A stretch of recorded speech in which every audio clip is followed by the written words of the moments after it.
Hello! This is the 7th chapter and 3rd video of the Crystal Clear Electronics videos, where we will learn more about the bipolar transistors. Hi everyone, welcome back to the studio. The bipolar transistor, also known as BJT, bipolar junction transistor, is one of the basic components of modern electronics. Their discovery brought a big breakthrough to the history of electronics. With the help of them, the size of electronic components has reduced while their reliability has increased. The quasi-predecessors of transistors were the electron tubes. I brought you one of these, which I got from my grandfather. Unfortunately, time is short, so I can't describe it in details, but you can find a lot of interesting information about it on the internet. Nowadays, with one or two exceptions, they are rarely used. Their function is performed by transistors. Their function is very similar to a transistor, and today they are mainly used in audio amplifiers.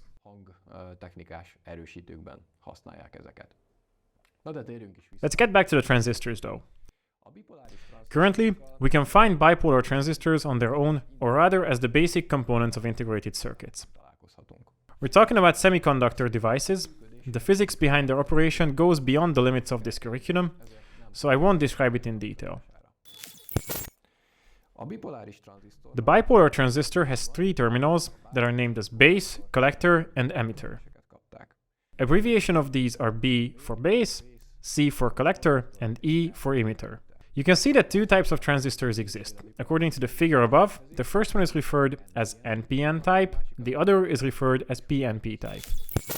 As we mentioned before, transistors are made out of semiconductor materials.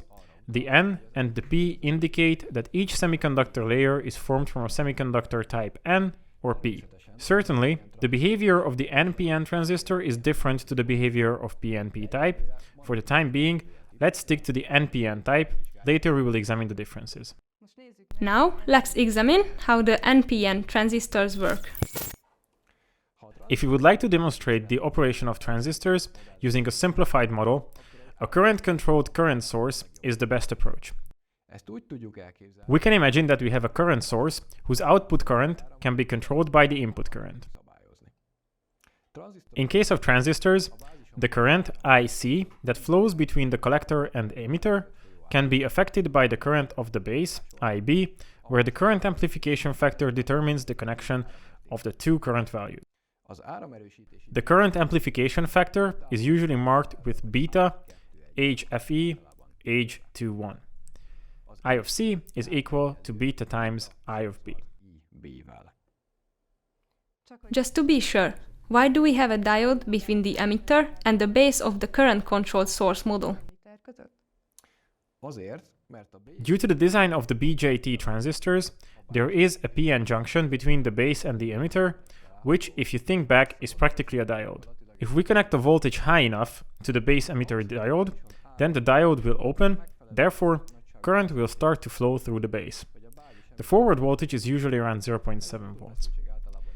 Due to the current of base, current is able to flow through the collector, maximum beta factor of base current. In this case, we say that the transistor is closed. If we don't open the diode, current doesn't flow through the base, and like so, current won't flow between the collector-emitter either, i.e. it will behave as a break. In the present, we say that the transistor is open. To conduct current between the collector and the emitter, it's required that the voltage of the emitter has to be lower compared to the voltage of the base. In case of proper voltages, the following current directions will be true. The IC collector current flows from outlet C. The IB base current flows from the B outlet. The sum of these two currents will flow to the E outlet. This is called the emitter current, denoted IE. We also have three voltages. The first is the UCE, which is the voltage between the collector and the emitter. There's also UCB, which is the voltage between the collector and the base, and UBE, which is the voltage between the base and the emitter. Let's look at how the BJT transistor work in a circuit. Let's review the necessary connections. The current of the emitter has to be the sum of the current that flows through the base and the collector. Because if there's a collector current and a base current, they have to flow out somewhere, and this will obviously happen at the emitter. So let's put it into an equation. IE equals IB plus IC. As we noted before, every BJT transistor has a parameter which shows that in case of closed state, how many times the current on the collector is bigger than on the base. This parameter is usually called beta, and it looks like this in equation form.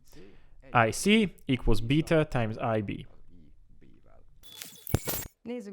Let's look at a practical example which can be used to understand the operation of a BJT transistor as a switch. On the breadboard, put together the following connection. Look at the diagrams below for help. The main character is transistor Q1.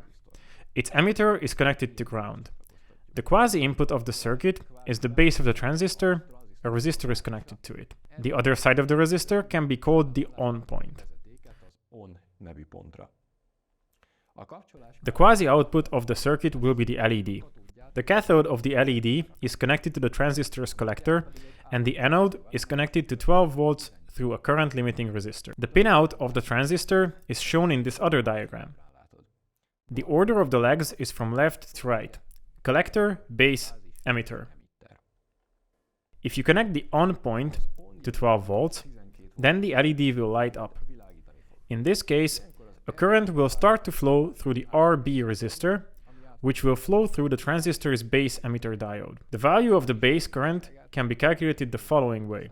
IB equals UON minus 0.7 volts over RB. And now, let's look in a little more detail at how this equation came out. If we say that the voltage of the UB of the base resistors is equal to IB times RB, then we can write up a loop equation that includes the UON voltage, the URB voltage, and the voltage of the base emitter diode of the transistor. If we write up this loop law, and then afterwards explain that UB equals IB times RB, and rearrange it a bit, we will get exactly this. And if we quantify this, we'll come up with 12 volts minus 0.7 volts over 33 kiloohms equals 0.34 milliamps. Ideally, the collector current can be beta times the base current. The beta of BC546B transistor is around 180, i.e. IC equals beta times IB equals 180 times 0.34 milliamps, which is 61 milliamps. Let's now calculate what would happen if we simply connected the cathode of the LED diode to the ground. If the LED's forward voltage is 2 volts, then the voltage of the RC resistor will be 10 volts, i.e. its current will be IRC equals 10 volts over 680 ohms equals 14.7 milliamps. So, the collector current could be 61 milliamperes, but the LED will have 14 milliamperes. Yes, this would sound a bit weird, but if you measure the current of the diode in the transistor circuit, you would measure around 14 milliamps. You could ask how this is possible, because we calculated that the collector current could be 61 milliamps as well. In truth, the calculated collector current is a maximum value. This means that if a current flows through the collector of the transistor, which is smaller than the calculated value, then the transistor between its collector and emitter acts like a short circuit, i.e. it is fully turned on. If we would like to use a BJT transistor as a switch, then we will always have to choose the base current so that its beta multiplied value will have to be way bigger than the switched current. And now let's look at how BJT switch should be sized. First of all, we have to know the transistor's beta.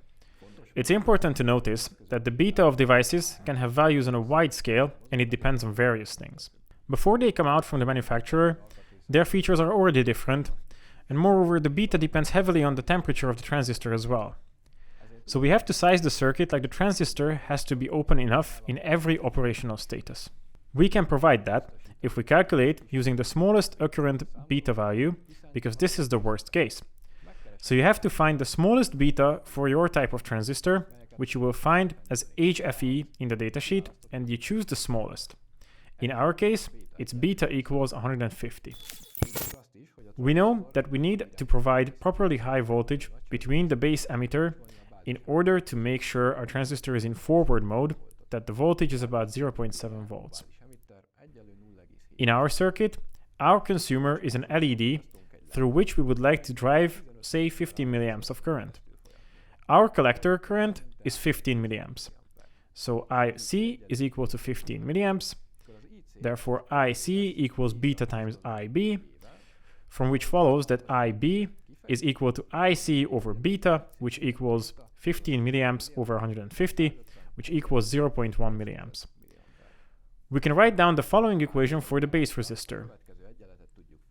RB equals U on minus UBE over IB. This quantified for the current case, 12 volts minus 0.7 volts over 0.1 milliamps equals 113 kilo ohms. Obviously, the calculated resistance value is a maximum value. If we use the larger one, the base current would be too small for the required collector current. The minimum base resistance value can be determined from the maximum permissible base current, but this value is not always specified in transistor's datasheet. In this case, the maximum base current can be estimated using the HFE and the maximum collector current using the following formula. IB max equals IC max over beta, which equals 100 milliamps over 150, equaling 0.66 milliamps. RB minimum is equal to U on minus UBE over IB max, which equals 12 volts minus 0.7 volts over 0.66 milliamps, equaling 17.12 kilo ohms. So the resistance of the base has to be between 17.12 kilo ohms and 113 kilo ohms for safety operation. In our practical example, we used a 33 kilo ohm resistor, which falls within this range. So if you use a higher resistance, the LED will not light up, and if you use a lower resistance, the transistor might fail. Now, measure the transistor's collector voltage compared to the ground using your multimeter when the transistor is turned on. If everything works well, you will measure a value underneath 1 volt, i.e. the transistor will truly turn on, it will connect its collector to the emitter. Now, change RB to a 680 kilo ohm resistor. We can see that the LED will not light up even if I try to turn it on. The bigger base resistance results in smaller base current.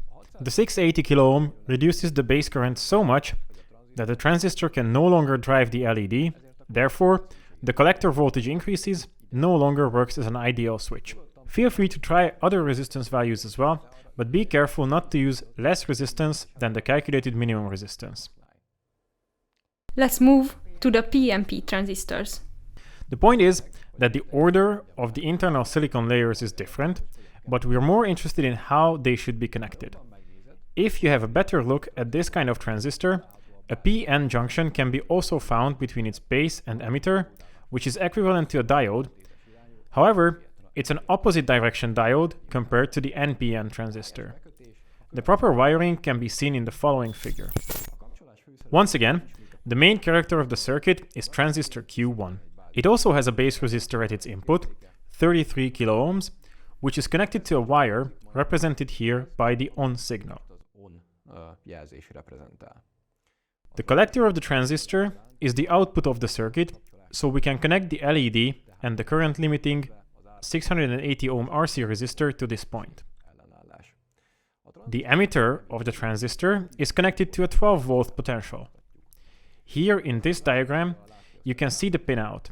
Leg 1 is the emitter, leg 2 is the base, and leg 3 is the collector. In this type, the emitter will be at a higher potential than the collector, and current directions will be the following. The current flows in from the E input, called the emitter current. The current flows out towards output B, denoted IB, and also towards output C, denoted IC. There are 3 different voltages. One will be UEC, the other UEB, and the third UBC.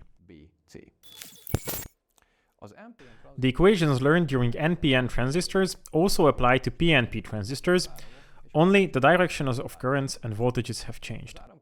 The only difference in its operation is that the LED will only light up if you connect the on point to the ground, not when you connect it to the 12 volt. Anybody can ask the legitimate question: which is better, the NPN or the PNP? There's no right answer to this question. Neither is clearly better than the other.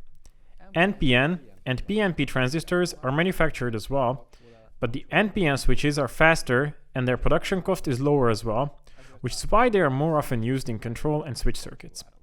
In case of amplifier circuits, NPN and PNP transistors are typically used together. We would like to close this video part with this. We encourage you to build the connections and take the measurements that we did in this video. See you in the next part. Bye! Goodbye!